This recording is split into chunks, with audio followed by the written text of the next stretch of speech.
Buenas tardes. Yo creo que para responder esta pregunta tendríamos entonces que situarnos en el campo de algo que es bien complejo, que es la violencia estructural, ¿no? Y cuando hablamos de violencia estructural, que es aquella que Bourdieu describió como la cuarto nivel de violencia, siendo el más peligroso, que es aquella que nos imposibilita de ejercer nuestros derechos, por ejemplo, de comer, ir a la salud, y dentro de este tipo de violencia es que se inscribe la pregunta, desde mi posición política y teórica, que el panel ha estado reflexionando, ¿no? Y creo que también es importante para responder esta pregunta entender que nosotros aquí no estamos analizando al revés la situación. Estamos hablando de cómo damos derecho a las personas con discapacidad, pero antes de eso las políticas públicas y las prácticas de investigación hacen emerger a través de categorías puntuales a determinados sujetos. Entonces aquí emerge a través de una categoría un colectivo. Entonces hay que entender cuál es el significado opresivo que lleva el ser discapacitado. Y creo que, como lo diría Barnes, ¿no? Eso es lo primero que tendríamos que mirar.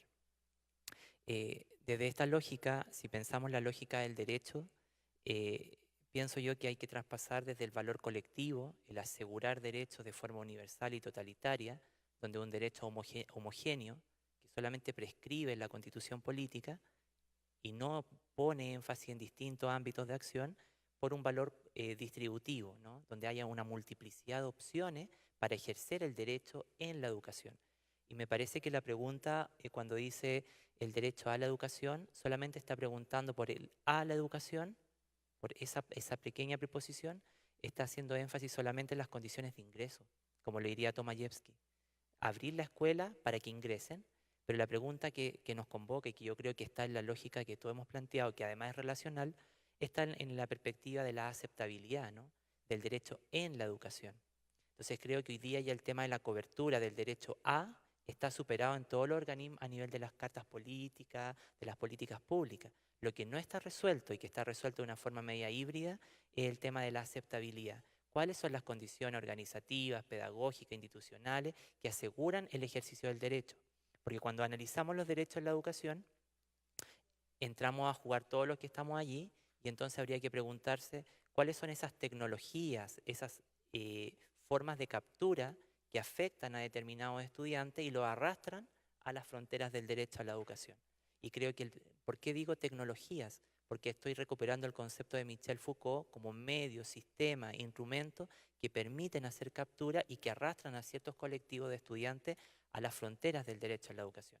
Ahora, también hay que reconocer que dentro de esto, en términos políticos, la idea de centro y periferia es una ficción eurocéntrica, ¿no? Entonces, ahí también habría que reconocer cuáles son las coordenadas políticas que definen el centro y cuáles son las coordenadas políticas que definen la periferia, ¿no? Como diría Aptar Bra, entonces hay una visión relacional donde se entiende la diferencia a nivel estructural, subjetivo, político, etcétera. Desde mi concepción, creo yo que esto es un tema de Estado que tiene que resolverse como instrumento de Estado más que como prácticas de una política sectorial del Ministerio de Educación, ¿ya? Y considero que para que eso pueda pasar, también hay que recurrir a cuáles son los conceptos epistemológicos que van a sustentar esta actividad, que al día de hoy siguen siendo todos los conceptos del individualismo metodológico, ¿no?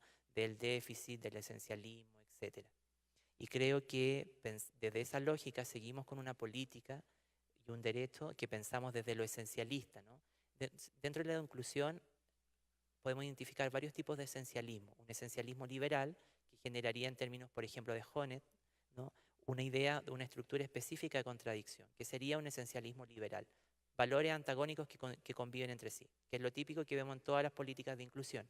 Apelamos por la igualdad, por la diversidad, pero al tiempo lo contraponemos con otros marcos de valores, ¿no? Entonces creo que esa estructura específica de contradicción hay que superar.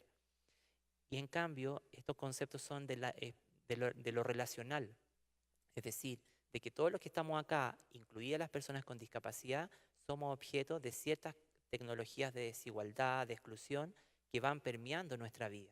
Entonces, cuando la escuela entiende y la política entiende que son tecnologías que afectan a la totalidad de personas, dejamos de pensar categorialmente, ¿no? Y por otro lado, pienso que también aquí hay un problema del que, lo que a mí me compete desde mi interés hoy día, es que el objeto de la educación inclusiva, a pesar que no está claro, se ha ido diversificando, no así sus métodos de aproximación y sus métodos de investigación. Entonces aquí hay una estructura que podríamos definirlo como una estructura teórica abierta, pero que no tiene claridad en torno a su objeto de conocimiento, a pesar de que éste se ha ido dislocando de las prácticas esencialistas, ¿no? ¿Y cuál es la principal dislocación? Es con la política del Home cuando dicen que hay que educar a todos. Entonces, dentro del todos, ya la cuestión se sale del marco de lo especial o de lo neoespecial. Y me parece también que es muy importante, desde mi posición, para responder a esta pregunta, el tema de reconocer los significados opresivos que se esconden tras los significados, las prácticas o las políticas o las prácticas de investigación en discapacidad, ¿no? Hoy día, si nosotros hiciéramos un mapeo de cuáles son los temas que se investigan en discapacidad o en inclusión, yo con mucho conocimiento de causa lo voy a decir, que en general en el ámbito de la educación inclusiva no se discuten temáticas propias de la inclusión, sino que se revisitan ejes o líneas de investigación que han sido clásicas de otros campos de conocimiento. Por ejemplo, en este campo se topa el tema de la justicia, pero las discusiones sobre justicia son propias de la filosofía analítica, de la filosofía de la diferencia, del feminismo, en general, discusiones contemporáneas de otros campos del conocimiento, ¿no? Y, por ejemplo, la pregunta que estamos discutiendo, si bien dice derecho en la educación, el objeto sigue estando en la educación, pero todo el conocimiento para entender el derecho viene de la ciencia política, los estudios de democracia. Entonces, estoy haciendo ver que las discusiones que hoy día creemos que son epocales sobre inclusión no hacen otra cosa que retomar discusiones ya clásicas de otros campos del conocimiento. Por eso que en mi trabajo teórico yo siempre hablo de una historicidad del presente. Si aquí hubiese un historiador me diría, pero este gallo está loco. En mi país decimos informalmente gallo como este tipo, ¿no? Entonces, ¿por qué? Porque la historicidad siempre alude a algo pasado, pero la historicidad del presente, en mi trabajo teórico, significa reenfocar temas del pasado para que nos permitan leer el presente. Y creo que ahí hoy día estamos un poco débiles, ¿no? En conceptos que nos permitan leer el presente. Y una política pública no puede hacer un tributo al pasado, a la fijeza. Tienen que generarse a partir de conceptos que sean propiedad del presente. En mi presentación yo no quise hacer un compromiso que siempre hago con toda la gente, pero ¿les parece si hacemos un compromiso por la inclusión? ¿Sí o no? Ya, entonces pónganse de pie y vamos a hacer, es medio fome, pero me interesa que haya alguna idea aquí importante. ¿Ya? Ya.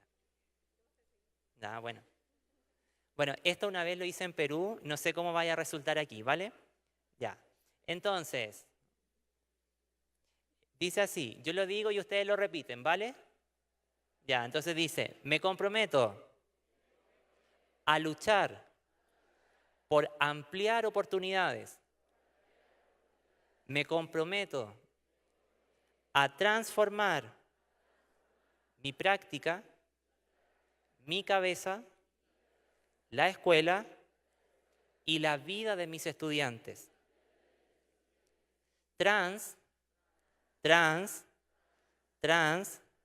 Transformación. Eso significa la inclusión. Educación inclusiva es simplemente retomar el sentido intrínseco de la educación. Eso sería. Muchas gracias.